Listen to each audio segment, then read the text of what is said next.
Salams and welcome. Study secret tip number 27. This one, whoa, people. This is very, very important secret. I only learned this many years later. You must practice with past exam papers. Please remember this. Try and get hold of past exam papers because the previous exam papers will tell you what the examiners are focusing on. They will tell you what your teacher wants or what your professors need. I only learned this later, much later in school because no one told me the secret. Only much later in high school, I realized I found the secret. So I'm sharing this with you. Please get copies of your past papers and then go through those papers as if it is an exam. Make that your trial exam or make that your mock exam as if you are writing the exam. Please, Banser. So during your holidays, don't just go for holidays or go to movies. You must sit down with the past exam papers and you sit down for the 3 hours as if you are writing that exam. Right. Very important. Nothing beats exam style practice. Banser, I'm going to repeat that again. Nothing beats exam style practice. That means sit for that 3 hours as if you are writing the exam. So you lock your door for 3 hours. You tell all your family people you are busy with exams and you want no disturbance for 3 hours. You put a watch in front of you.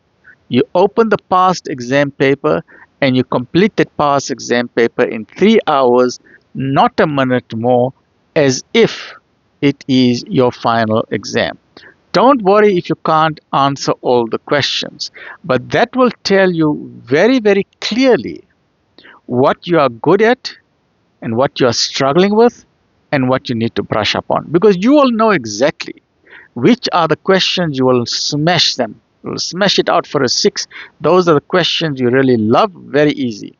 And you will know which ones you are struggling with, and you will know which ones you've left totally blank. That means you know bugger all about that answer, right? So the exam style, the past exam papers will tell you exactly where you stand in the game.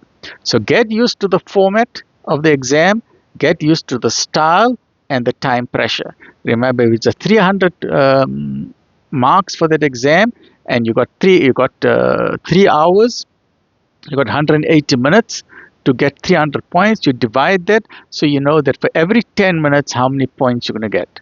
So you must calculate how much time you're going to spend on every question, right? And when your time is allocated, for example, you've got 10 questions in the exam, you allocate equal number of time to every question, but then at the end, you must give yourself 20 minutes at the end.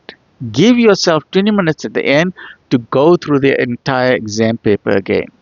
So when you're deciding how many minutes to set on each question, you must always keep aside 20 minutes. Very important. And let us say you're busy with question number 1 and you are struggling with it. Don't try and finish question 1 if your time is, say you've given yourself 15 minutes for question 1. When that 15 minutes are up, you got to stop. Go to question number 2. Don't say, no, I don't know what's going on.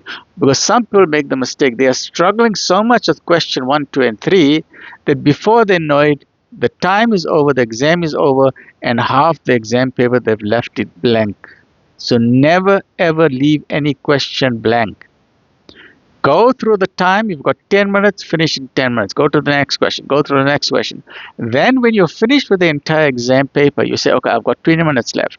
You come back to those questions where you feel you can add some more, you can score some more points, or you can fill up additional notes. So please remember, time is important, and calculate how many marks per question and allocate a significant amount of time for that, right? So review the marking scheme and understand how points are awarded and reflect on your mistakes and weak areas, right? You must simulate a real exam. Must have a quiet room, timed paper, no distractions. Tell your family you're busy with the exams. Lock the door for the 3 hours.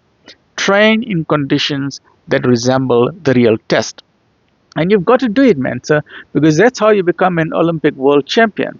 Because Olympic champions, whether you're playing tennis or you're becoming a marathon runner or a 100-meter winner of a sprint, You got to do coaching exercises. You go to the stadium and you run around the stadium. You time yourself.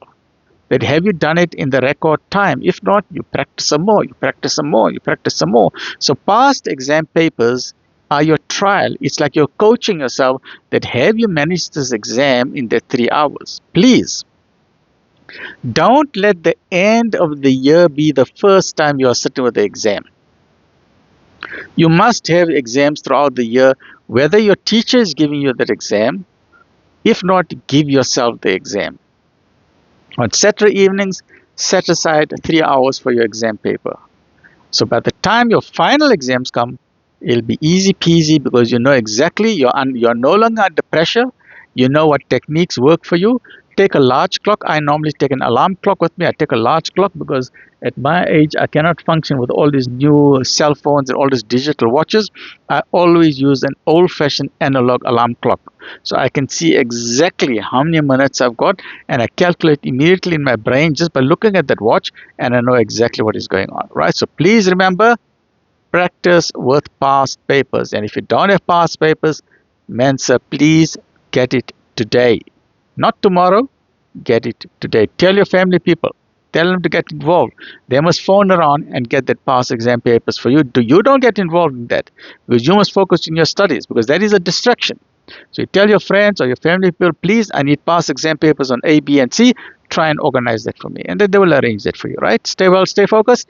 Alhamdulillah.